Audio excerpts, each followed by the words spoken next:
Goeiedag liewe vriende en weer eens welkom by ons onderdag van gebed met ons tema Roep Jesus aan in ons dringende nood. Vandag is dag 53. Ons onderwerp vir vandag is Verbind tot Vriende. Die oordenking is geskryf deur leraar Gert Jonck wat tans dien as distriksleraar in die Noord-Kaap-streek van die Kaapkonferensie.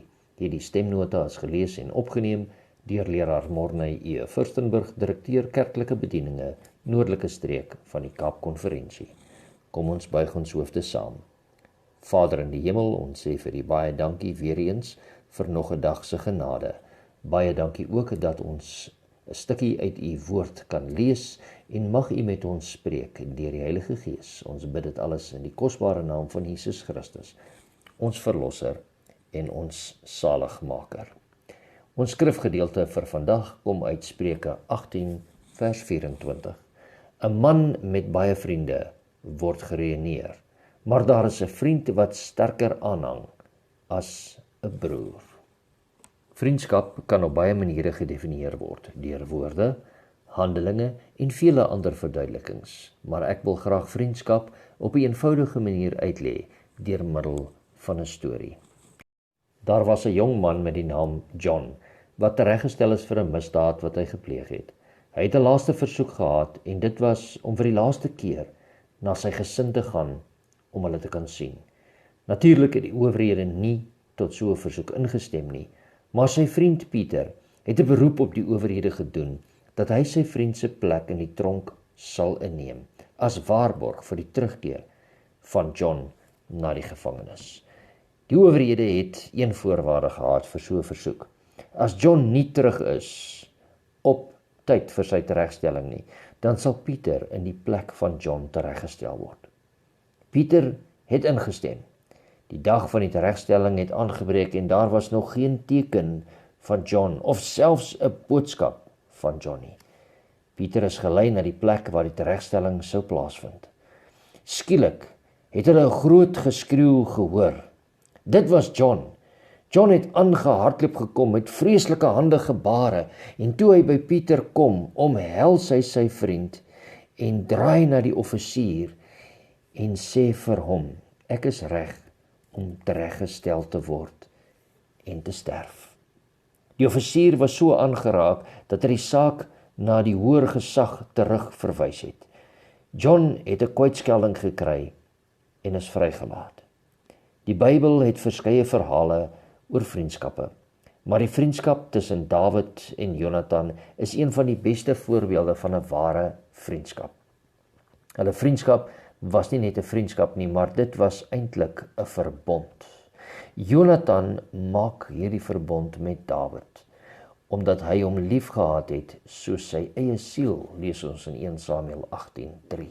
Hierdie vriendskap was gebaseer op liefde vir sy vriend Dawid. Jonathan het ook sy kleed gegee en selfs sy swaard en pyl en boog vir Dawid as simbool van sy vriendskap. Hierdie vriendskap het daartoe gelei dat Jonathan Dawid verdedig het voor sy vader, koning Saul, wat Dawid wou doodmaak. 1 Samuel 19:4-5. Hierdie vriendskap kan maklik op die volgende manier saamgevat word. Ons lees in die boek Opvoeding, bladsy 157. Jonathan, volgens geboorte erfgenaam van die troon, wat nogtans geweet het dat hy deur die goddelike bevel verwerp is, vir sy mededinger, die teerste en getrouste van vriende, wat Dawid se lewe met groot gevaar vir sy eie lewe beskerm het. Die naam van Jonathan word in die hemel hoog geag, en op aarde is dit 'n getuienis van die bestaan en die mag van onbaatsigtige liefde. Soos enige goeie vriendskap het dit 'n begin en 'n einde. Hierdie vriendskap het geëindig toe Jonathan in die geveg gedood is. Dawid was baie hartseer. Hy het pyn gehad vir die verlies van 'n vriend. Hy kon gesien het hoe Dawid sy reaksie op die dood van sy vriend Jonathan gereageer het in 2 Samuel 1:26. Hy sê daar, ek is benoud om jou ontwil, my broer Jonathan.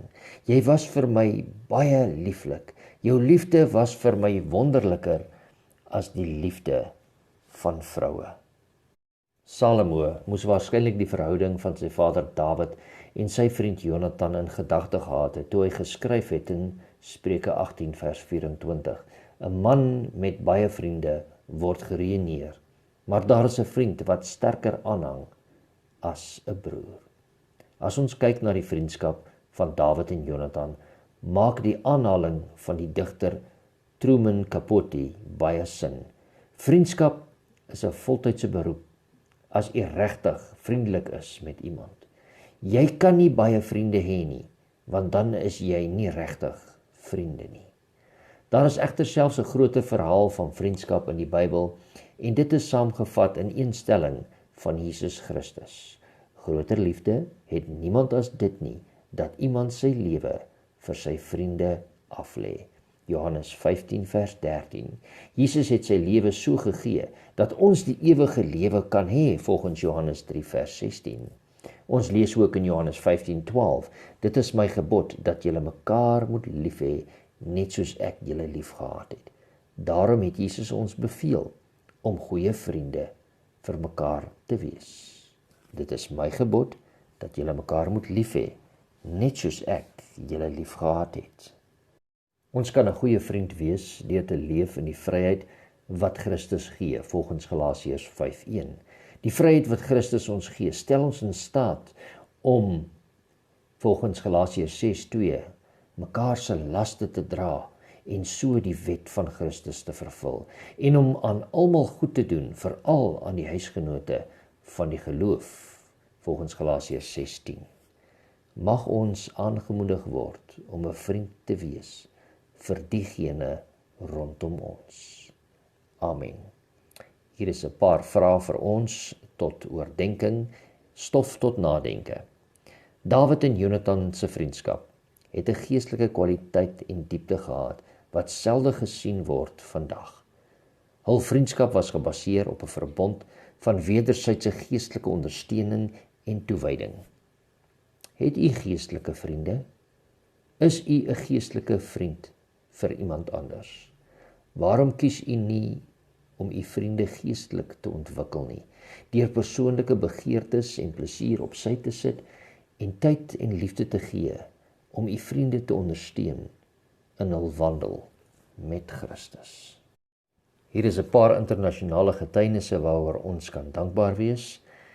Die It is Written aanlyn evangelisasiedienste lewer ongelooflike resultate met duisende mense wat deelneem en baie mense wat besluite neem vir Jesus.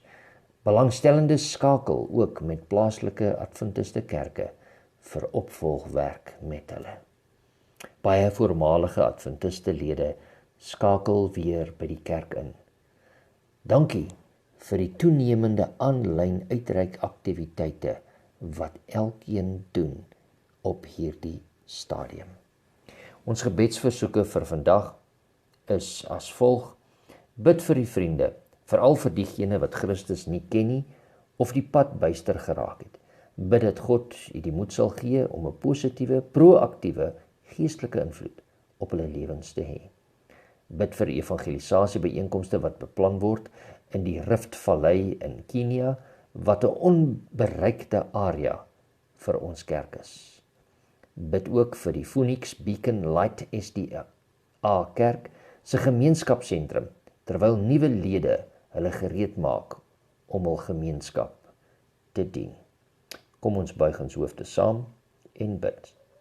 Vader in die hemel, ons sê vir u weer eens baie dankie dat u met ons gepraat het deur die woord. Dankie dat u vir ons gewys het dat ons verbind moet wees tot ons vriende, soos wat Christus tot elkeen van ons verbind is.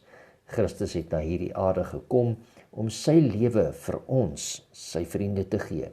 So moet ons ook bereid wees om ons lewens op te offer, om vir ander die evangelie boodskap te gee, sodat hulle ook die ewige lewe kan beerwe. Maar Vader, ons bid dat u Gees ons sal dring dat ons ware vriende vir ander mense rondom ons mag wees. Dat ons nie net vir hulle vriende sal wees om hulle na die kerk toe te trek nie, maar dat ons vriende vir hulle sal wees, omdat hulle ook kinders van u is. Vader, ons wil bid vir hierdie vriende van ons, die wat U glad nie ken nie, en die wat dalk al die pad byster geraak het en nie meer met U gesels nie. Vader, ons wil hulle na U troon van genade bring. Mag U ons so lei dat ons positiewe, proaktiewe geestelike invloede op ons vriende mag hê, dat ons U altyd as 'n goeie God sal voorstel, dat ons U nooit te na sal kom wanneer ons met ons vriende deel nie. Vader, ons wil ook so bid in hierdie dag vir die evangelisasie byeenkomste wat beplan word in die Riftvallei daar in Kenia. Dit is 'n onbereikte area, Vader, en ons bid dat mense daar bereik mag word, sodat U naam weer eens verheerlik mag word. Ons bid vir dieselfde ongelooflike resultate as wat Ities Ritte nou het, dat U hulle ook mag seën hier in Afrika. Here, dan ons laaste gebedsversoek vir vandag is vir die Phoenix Beacon Light SDA Kerk se gemeenskapsentrum. Here, dit is 'n sentrum wat opgerig is om die gemeenskap te bereik vir U. Daarom bid ons dat U hierdie lede sal seën wat hier werk, waar hulle na hulle gemeenskap sal uitreik, dat die gemeenskap nie net hulle sal sien nie, maar dat die gemeenskap Christus in hulle sal sien, soos wat hulle vriendskapsbande met die gemeenskap smee. Vader, ons bid ook so, dat U saam met al die luisteraars mag wees, seën hulle in hulle gebede. Ons sê vir U baie dankie, dat U na ons luister, en dat U ons God is. In Jesus naam vra ons dit. Amen.